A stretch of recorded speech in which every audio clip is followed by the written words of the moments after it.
गेल्या आठवड्यामध्ये 40च्या उंबरठ्यावर पोहोचलेल्या मुंबईच्या तापमानामध्ये मोठी घट. सांताक्रूजमध्ये 34.2 अंश आणि कुलाब्यामध्ये 31.6 अंश सेल्सिअस कमाल तापमानाची नोंद. महाराष्ट्र सायबर सेलनं युट्यूबर समय रैना याला दुसऱ्यांदा समन्स बजावलं. इंडियाज गॉट लेटेंट शोच्या संदर्भात त्याचा जबाब नोंदवण्यासाठी 19 मार्च रोजी हजर राहण्याचे निर्देश. केईएम रुग्णालयामध्ये हेलिकॉप्टरमधून अवयव आणणार. आयुष्मान टॉवरवर शताब्दी हेलिपॅड उभारण्यास मुंबई महापालिकेची मंजुरी.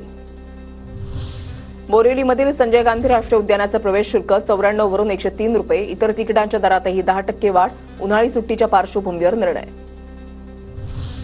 मोठ्या कालखंडानंतर शेअर बाजारामध्ये सकाळच्या सत्रामध्ये मोठी तेजी. सेन्सेक्समध्ये 300 अंकांची उसळी.